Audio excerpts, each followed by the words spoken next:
Oppose any legislation that allows federal government to prohibit the sale, use, or carrying of firearms. This was, will you vote to oppose legislation? And you said yes. So you are a strong Second Amendment? Oh yeah, yeah. I have my lifetime carry permit. Okay. I have guns. and you believe the Second Amendment, You have the right to protect yourself. Right. So exactly, and it's not just for hunting, even though you say that. When I don't have my guns, I take karate classes.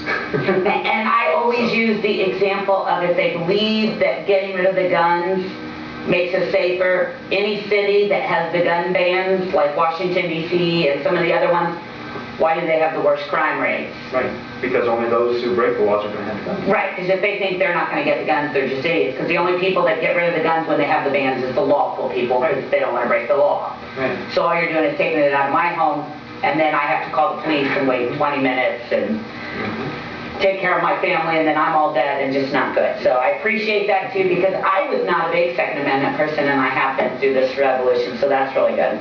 Remember, we are live. Give us a call if you have any questions for Mr. Dickman.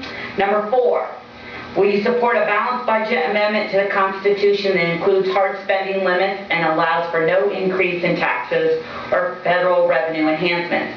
You said yes, and we had talked a minute about this off the air. Big question, so we're not going to get into that one because I'm going to let you, after I get through these, to go back through and talk about the ones that are important to you. But you did say yes. Yeah, I want a balanced budget. I really do. We've got to. In fact, I want to have excess in the budget so we can start paying down our debt, so we don't have to keep paying so much in interest and such. I mean. Right, because they're saying now it's actually physically impossible to pay down our debt. Right. So now we're just printing it.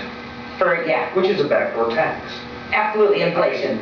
Yeah, it's going to cause inflation, severe inflation. And if people don't realize it, look at my moose. I use moose in my hair. It was 99 cents, and now it's $1.99, which is no big deal, you think, because it's still only $2. But that's 100%. That's huge. And when we start seeing that on milk and things that $4 a gallon, you know, then people will start saying, whoa, why is this? And they're not going to realize that it was the backdoor hidden tax of inflation. You've got money in the bank, and you're getting, 2% or 3% interest off of it, and inflation rate's 15%, you're losing money just for having money. Absolutely. And then in 20 years, when I think I've done good and saved my money for my daughter to go to college, and it's worth nothing. Right. It'll buy, I'll lucky if it'll buy a doorknob. My brother, for instance, he pretended to be a congressman. 2 years ago, for Christmas, he got each one of the nephews and nieces $10 trillion in Zimbabwe dollars. And it was worth 3 eggs. Okay, last Christmas, he got him $100 trillion in Zimbabwe money. It was still worth 3 eggs. Yeah, I've seen pictures. They literally had to cart around wheelbarrows to go to the grocery store because of inflation. They don't produce anything, and that's where the fundamental problem with our country is. We quit being a producing nation, and we became a consuming only. Yes. Our whole industry is service-based economy, and that just feeds on itself. It doesn't sustain itself. It feeds on itself. Right, because if I get broke, I'm going to stop doing the entertainment, which limits those services, and then they'll lose their jobs because nobody's coming. So yeah, it's a lose-lose for everybody. Once everybody's out of money, then everybody's just doing service for each other, and there's no money because we weren't producing anything. We have nothing, just been buying and borrowing. And the biggest thing is the government needs to get out of the way because it's so hard now to start a small business and do other things just to get permits. If you want to produce something, it's horrible. So nobody wants to produce. So it's not even that we're not coming up with new ideas, as people say in other countries. You can't get through government. You can't. To say, oh, I've got this great idea, like they made rockets literally in the backyard. And I understand there's some concern about safety, but we'll not have these great ideas if we keep allowing restrictions to get tougher and tougher. So we need to realize that. Will you support legislation that forbids U.S. troops from serving under United Nations commands? You said yes. I don't like them serving under anything but the U.S. government. We're not subservient to any because a lot of times what's funny about that is I think a lot of times when we go for United Nations, it's not equal. No, we do most of it. We are. And we provide most of the troops. Right. we're not their police force. Right, and that's what we become, and I think a lot of countries are very negative towards us because of that, and we need to be very careful, so I appreciate that. Do you support and will you vote to protect states asserting their rights under the 10th Amendment? And the 10th Amendment states anything the federal government is not enumerated, they have a certain section of their powers, if it's not in there, it's reserved for the states. Definitely. And you supported that, and you said yes. Great. See, and right now there's a lot of things going on with states amendments, or 10th Amendments, because the states are getting really tired now. They're getting tired of the federal government not making the right rules, and when they do make rules... If the right person's listening, I don't know if you were to the meeting that night when they were talking about interposition. No.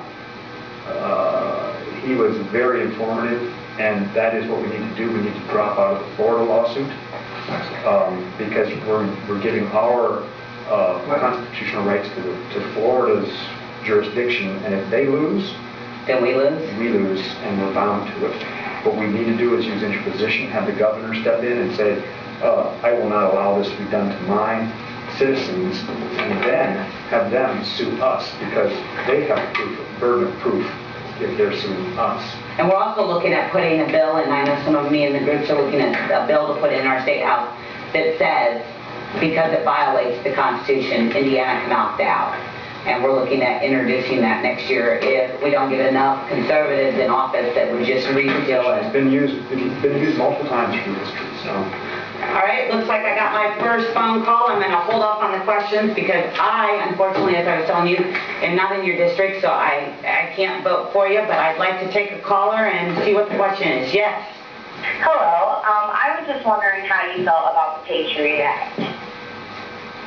I don't like any act that removes the rights of the citizen.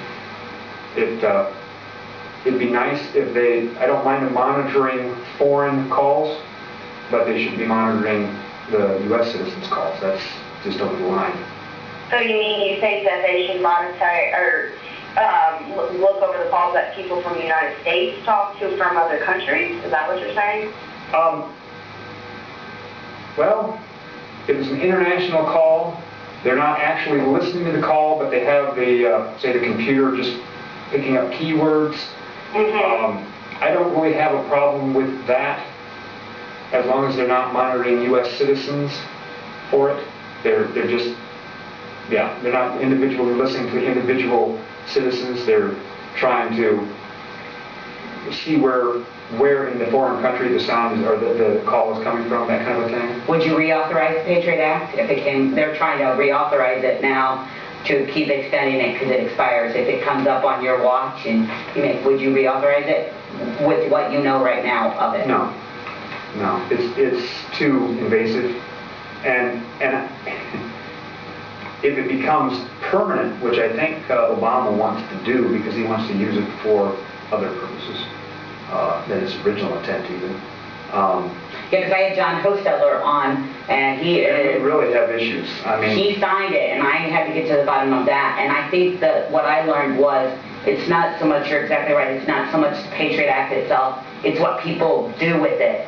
So that's why we have to be very careful with what government has at their disposal, because they just take anything and make it a free-for-all that I can do whatever I want. But yeah, I wouldn't say all countries. I mean, you know where the calls originate from. So you're saying if Trump ran? Yeah, you have a suspicion of this could be a terrorist call coming through. Yeah, let them monitor, but not necessarily listen to the call. Just listen to the keywords. And then if there's keywords that they're looking for that are spoken, then they should be able to listen to it.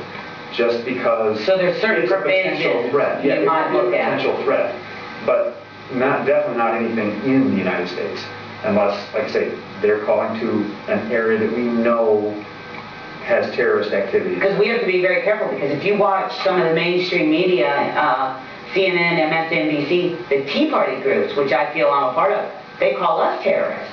which Yeah. is really Crazy. scary because Yeah, well, they call military people terrorists too. they call pro-life people. Yeah. You know, and it gets get really scary because I just go home, I don't do Pro-military, anything. pro-life, and Pro-Constitution. pro-Constitution, you're on a target. Yeah, and then they use something like the Patriot Act, and then it starts to get really scary because It's now it's... hunting patriots with the Patriot Act. Right, and all we're doing is saying, look, you have certain rules, we just want you to follow them and Right. stay out of my house. I mean, we're not asking for that much. Right.